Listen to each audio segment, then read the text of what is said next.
Welcome, everyone. Welcome to Conscious Confidence Radio. I'm Sarah Main, creator of Conscious Confidence, A Timeless Wisdom. So welcome along. It's wonderful to have you along today.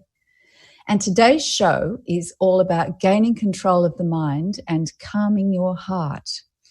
This is an issue that plagues pretty much everybody that I meet and that I see on social media and that I read about.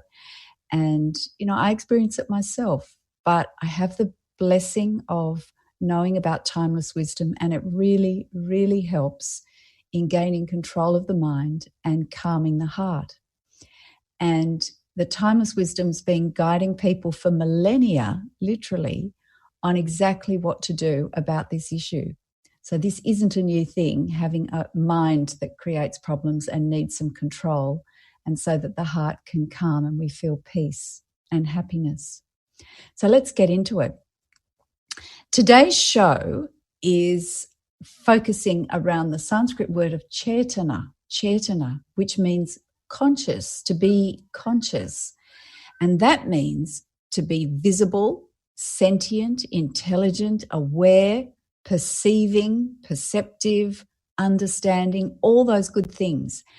And that is how we practice consciousness, or chetana, being conscious, chetana in Sanskrit.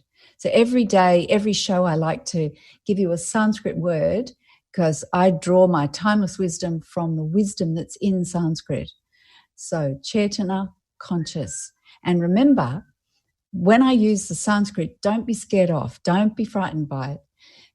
I just use the Sanskrit to find the wisdom that's in the Sanskrit, the beautiful Sanskrit language. I don't expect you to rush off and learn Sanskrit, so don't be put off by it. Just let yourself sink into that beautiful wisdom that's in the Sanskrit language. So chetana means conscious, visible, sentient, intelligent, aware, understanding, and perceptive. And remember, Sanskrit means pure and perfectly formed. So the wisdom in Sanskrit is pure and perfectly formed. And today I've got a story for you. It's the story of the monkey and the bamboo pole. So once there was a farmer, and he was so busy looking after all his farm and his cattle and his crops, and he had a family and a farmhouse, that he didn't have time to do what he dearly, dearly wanted to do, which was to sit and meditate and experience peace and bliss. And so he wished that he had the perfect servant that could help him around the farm with all his responsibilities. And so in praying for this, a monkey turns up, and a monkey says, I'm your perfect servant. I'll do anything you want. I'm really efficient. I know exactly what to do, but there's a catch. If you don't keep me fully occupied every moment of every day, 24/7, I will create havoc, and eventually that havoc will kill you. And the farmer says, that's fine. I'm happy to do that deal. No problem. I'll keep you busy. I've got tons to do.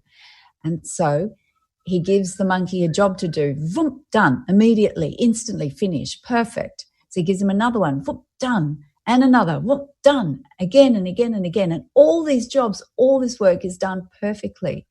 But there's a problem. The farmer is so busy keeping the monkey occupied, he still can't do what his heart desires. And so he's actually got a new job, which is keeping the monkey occupied. So then he sits down and he thinks, right, what's the solution to this? And he gets an idea. So the next time the monkey says, right, I'm done, he says, go out to the forest and get a bamboo pole, a big long piece of bamboo. So he sends the monkey off, and the monkey's boom back with this 10-foot bamboo pole. He said, now smooth it down so it's perfect. So boom, done. The monkey smooths it down. And he says, now set it in the ground so it's horizontal, so it's vertical, so it's upright. So the monkey sets it in the ground, done perfectly, instantly, really quickly and efficiently. He says, now, when I don't give you a job around the farm or the farmhouse, I want you to go climb up and down the bamboo pole without stopping until I give you another job. So the monkey said, fine, okay. So he was doing the jobs whenever there were jobs to do around the farm. And then in between times, he was just climbing up and down the bamboo pole without stopping, because that was the instruction. And the farmer was able to meditate. and all the work was being done because he now had the perfect servant. And after 2 or 3 weeks, the monkey was absolutely exhausted. And he came to the farmer and he said, I give up. You win. I will sit by you quietly and wait. And when you have a job to do, I'll gladly do it because I'm the perfect servant. And in the meantime, I will just sit and wait next to you. I don't need to climb up and down the bamboo pole anymore. And the farmer knew that he had won. And this is a traditional story. What does this story teach us? That the mind, which is the monkey, needs to be directed. It needs to be fully occupied. Otherwise, it runs amok and causes real problems. So the mind needs to be fully occupied with something useful, and it needs to be directed. And directed by whom? It needs to be directed by our inner intellect, our inner intelligence, our inner reason. And in Sanskrit, that's called buddhi, our inner intellect, our inner reason. The mind actually needs to be under direction, and then it's the perfect servant. Otherwise, it will run amok and it will cause problems, as we know. Because the mind, without that direction, weaves a web of loosely associated thoughts, and they're drawn from the past, always from the past, if it's left to its own devices and uncontrolled. And this troublesome activity, this loosely woven thread of sort of vaguely associated thoughts, happens when we're not awake and aware. So that links back to chetana, being awake, being conscious. And this story comes from the ancient wisdom traditions, and it addresses the different aspects of the mind, because that active thinking mind in Sanskrit is called manas, and that's represented by the monkey. And the reason, the intellect, is represented by the farmer, and in Sanskrit that's called buddhi. So we have manas, the active thinking mind, and buddhi, which is the intelligence or the reason or the intellect. And the intellect and the reason gets a bad rap these days because everyone thinks we've got to be connected with our feelings and our heart. And yet we actually need that intellect, that reason, that intelligence in the present moment. That links the heart and the mind. And the mind is a servant. It's not the ruler. But if we don't actually have the reason there in the present moment, connected with our heart, of course, then the mind is just left lording it over everyone, pretending it's the boss, and it's actually a servant, and it's not the boss, but it will run amok pretending that it's, or acting as if it's the boss, and that's where all the problems arise. So all these different functions, the wisdom traditions know about this. So all these different functions, when we're in the present moment, when we're awake and aware, remember chetana, the wisdom of chetana, being conscious, when we're awake and aware, then the mind can settle because the reason can direct the mind to exactly what needs to be done in any given moment. So it's very, very practical. So the monkey's the mind, the farmer's the intellect and the reason giving direction. And the pole in the story represents mental discipline and focus. The farmer's desire for calm and peace in his heart and mind is achieved when the mind, the monkey, is properly occupied and focused. So how do we achieve this steadiness and control? What do we do? Well, we gain control of the mind via the bamboo pole, which in our daily life is mental discipline. So that means bringing the mind back to words of the wise, anything useful that brings us back to the present moment and steadies and centers us. So single-pointed attention to exactly what we're doing. If we're typing on the computer, feel your fingers on the keys. If you're driving, feel the steering wheel in your hand. If you're walking, feel your feet on the ground. Come back to what you're doing, single-pointed attention in the moment.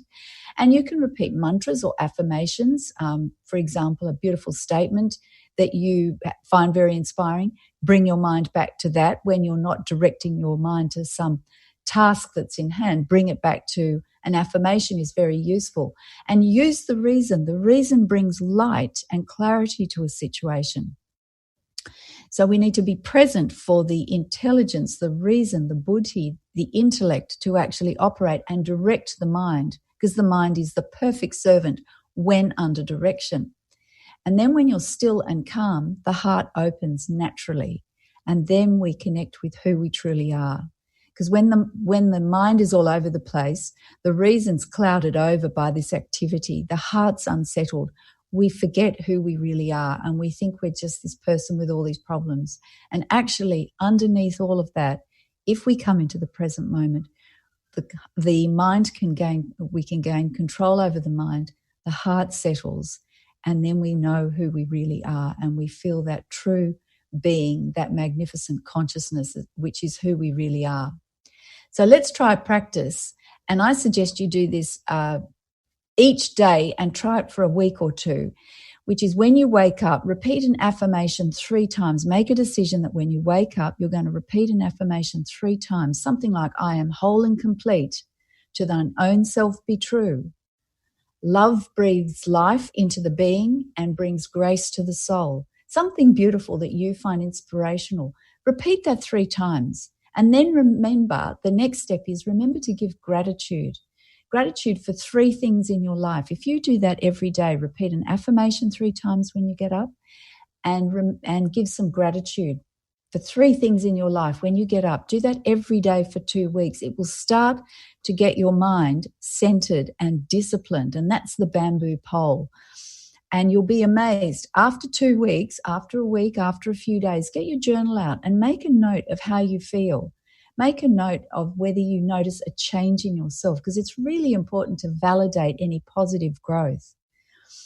So this is how we gain control of the mind, by bringing the mind up and down that bamboo pole. And affirmations and an attitude of gratitude are a fabulous practical place to start to do this. So we're going to take a break now. And after the break, we've got the mailbag. So it's time for your questions. Ask me anything.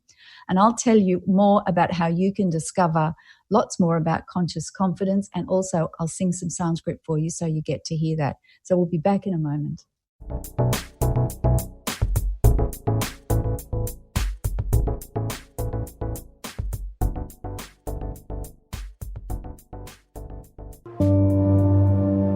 Sanskrit is not just a language to be written and spoken, but it is a doorway to gaining understanding of how we experience life and truth. Conscious Confidence is a book written by Sanskrit scholar Sarah Main. The stories Sarah shares will take you on a journey of understanding how the power of this ancient language is not only still relevant, but can truly transform your everyday life. Drawing upon the deeper meanings behind the Sanskrit words for confidence, Sarah Main outlines principles for harnessing the fourfold energy of conscious confidence: focusing, uniting, simplifying, and energizing. Not just a book, a life guide.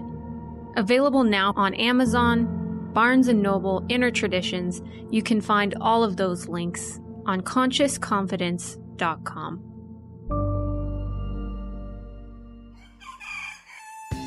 Hello friends, I am Terry J. Walker with the I Am Power Hour, and here is your soul-stretching success tip of the day. As you know, we have 2 core energies, love and fear. We always have the power of now and the choice to align with our source energy, which is based on love, light, truth, gratitude, and peace. Or we can choose to align with our ego, external influences and opinions that arise during our day, based in fear. You know those terms, frustration, worry, anger, and judgment. Well, each day as we awaken, we have the opportunity for a new day, a new start, and to align and empower ourselves and to raise our energy in appreciation. I hope you have a wonderful day filled with love, light, appreciation, and of course, alignment. Namaste, my beautiful friends, and I'll see you next time. Are you ready to transform your life and embrace magical experiences? Talking to Tanis with your host Tanis McCrae is here to help you find your joy in life. Tune in live every first and third Friday at 10 a.m. Pacific on TransformationTalkRadio.com. Let's awaken your experience and create the change necessary to take back your right to choose who you are. For more about Tanis, visit TalkingToTanis.com. Listen while you work. Streaming live on any device. Tune in to the Transformation Radio Network. Visit transformationradio.fm. Get your Goddess Groove on with me, Laura Hosford. Tune in every Friday at 9 a.m. Pacific, 12 p.m. Eastern on TransformationTalkRadio.com, where I offer you authentic channel messages of love, inspiration, and heart-healing grace. Get your Goddess Groove on. When the Goddess speaks, everyone listens. For more information, visit LauraHosford.com. That's LauraHosford.com. Hey, how's it going? If it's stressful or just plain exhausting, New Light Living is here to ask, is this the way you want to live? Join me, your intuitive spiritual life coach and host, Ulrika Sullivan, every week on New Light Living. Discover the power of creative tools to start living every day as your ideal dream day. See your life in the new light. To learn more, visit newlightliving.com.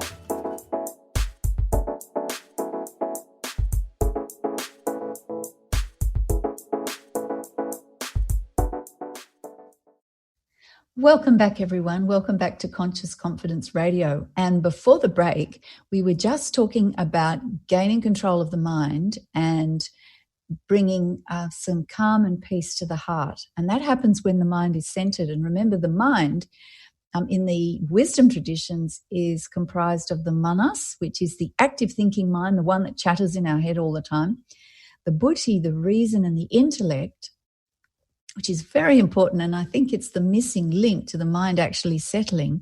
And then there's what we call the chitta in Sanskrit, which means the heart. And when that active thinking mind is actually centered and focused, it's the perfect instrument, it's the perfect servant of the intellect, which is the intelligence and the reason. And that's not just a dry intellectual thing. That is actually the connection between the mind and the heart, is when the reason is present. And you need both. The wisdom traditions talk about needing the reason and love, which is the heart, together like two wings. Look at my hands. And you need the two wings for the bird to fly. So you need reason and love.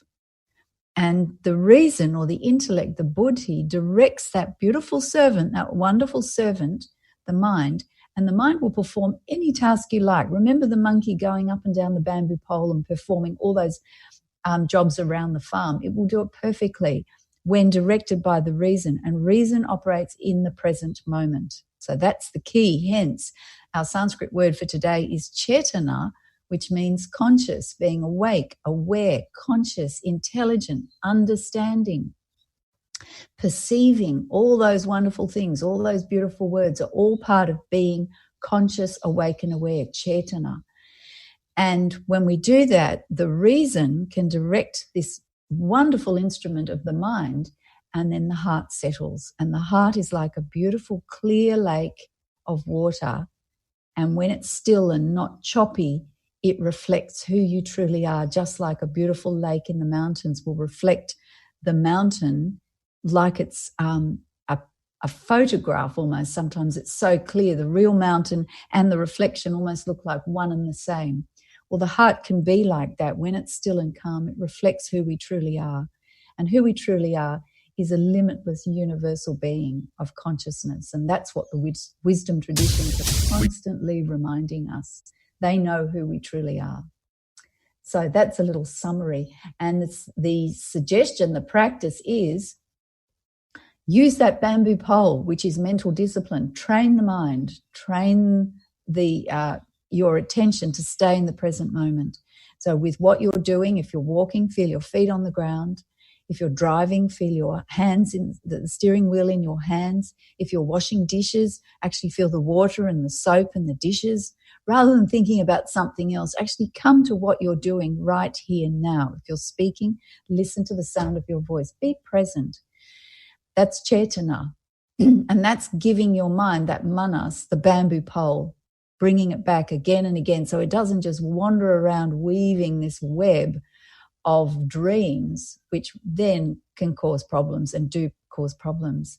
And also the practice of, in the morning, every day, resolve for a week to repeat a mantra, an affirmation or a mantra as soon as you get up in the morning. You wake up, repeat 3 times an affirmation like, I am whole and complete. I am whole and complete. I am whole and complete. That's giving your mind something to put its attention on rather than something negative. May peace and peace and peace be everywhere. That's, of course, the Om Shanti Shanti Shanti. That's the English version. You could repeat something like that, or some statement or some quote that you find inspirational. Repeat that 3 times as a matter of discipline every morning, and then give gratitude for something or 3 things in your life. Give gratitude for 3 things every morning. If you did that, 3-fold repetition of an inspirational quote or an affirmation or a mantra, if you have those, and 3 things that you're grateful for. If you do that as a matter of discipline every day, that's getting your mind straight and on the job from the moment you wake up so it doesn't run amok. And then you'll see during the day that will have an effect. And what I suggest is after a few days, get your journal out and write down how you're feeling, what you notice about starting the day right with that mental discipline, getting your mind on the job and focus straight away so it doesn't just weave this dream, which is often negative and destructive. Because it's really important to journal, because we're so good at validating the negative things, but journaling starts to get a new habit going of validating the growth and the positive things. And that's incredibly helpful in gaining control of the mind and calming the heart. So over to the mailbag. It's time for your questions. Ask me anything, and I get tons of questions. So in our mailbag today, I've got a question from a single mum, actually. And she said, there are so many roles all the time that I perform during the day. I'm a single mother. I'm the breadwinner in the family. I'm a friend. I have to be a colleague and a co-worker. And I've got so many roles to play. It's just a constant juggling act. How do I do all these things easily, as it's really hard because they're all mixed together? So that was from a single mum with 2 daughters. She's got 2 young daughters under the age of 10. So this actually fits in really well with today's theme, which is being conscious, awake and aware, chetana, and bringing the mind into some sort of steady discipline as a servant in the present moment.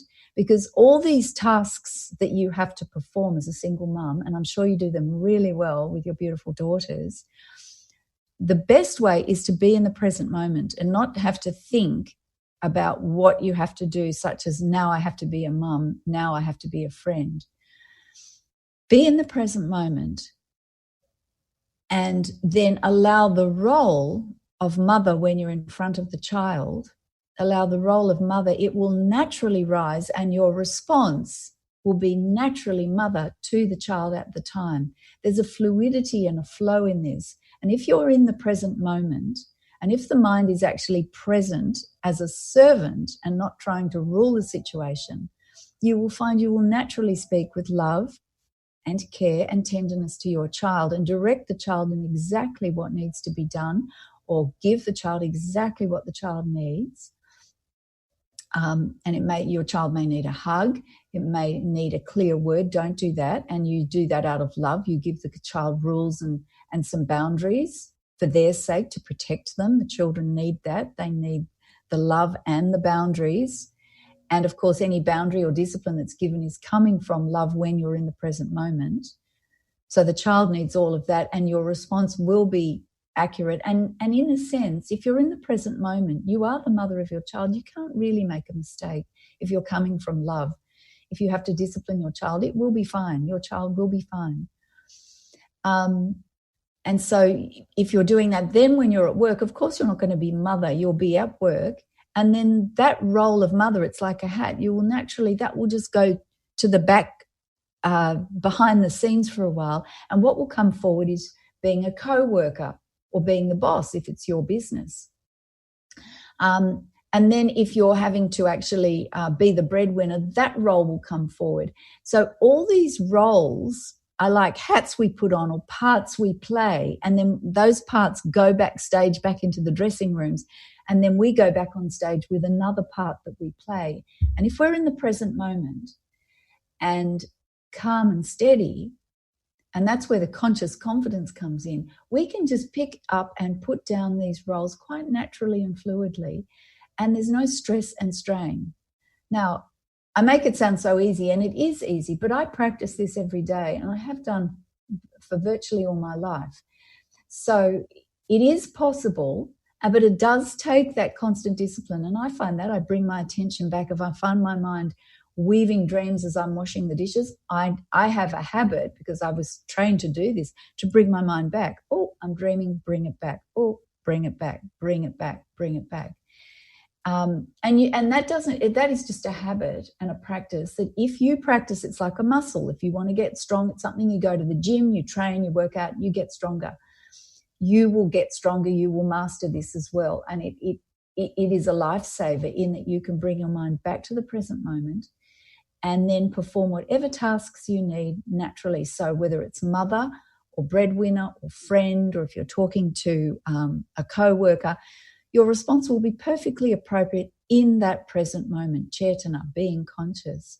And it's just a role. It's not who you are. You're not all these different things. You are pure, perfect, and complete and universal. And these are just roles you're picking up and putting down. Or like going out on stage and performing, and then that role goes back to the dressing room for a break.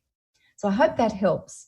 And do ask me any other question in relation to that, because it's a big one. And I'm sure you're doing a wonderful job as a single mum to your beautiful daughters.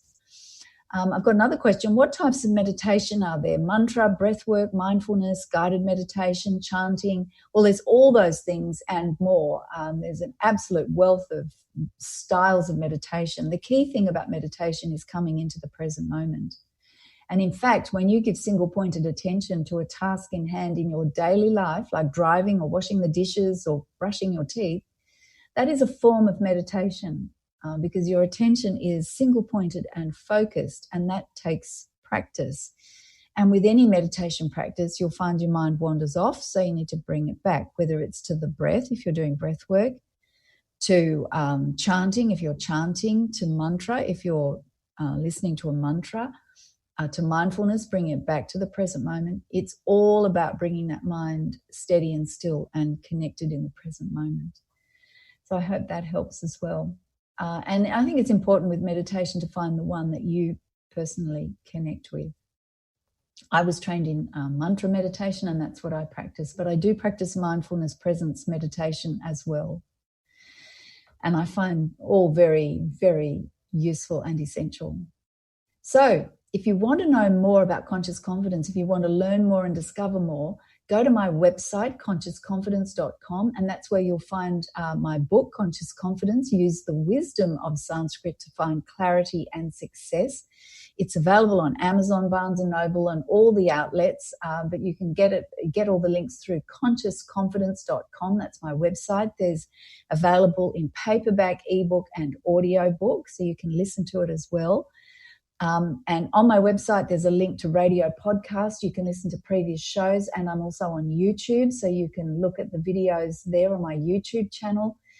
And there's also links on my website to magazine articles all about the wisdom of Sanskrit. And I'm on social media on Facebook, Instagram, and YouTube. So get in touch with me there. Ask me questions and follow me on Facebook and Instagram and YouTube.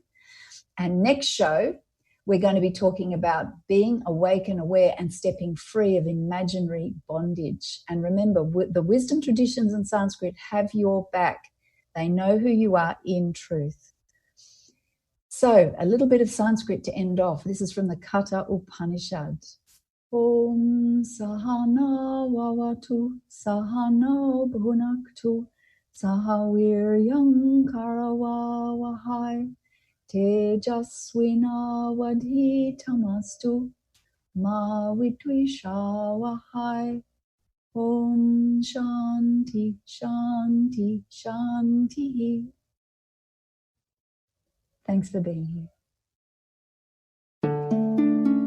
Thank you for listening to Conscious Confidence with Sarah Main. Join us next month on Transformation Talk Radio for more timeless wisdom with Sarah's exciting and innovative approach to living. Discover more joy, freedom, and step into your limitless potential.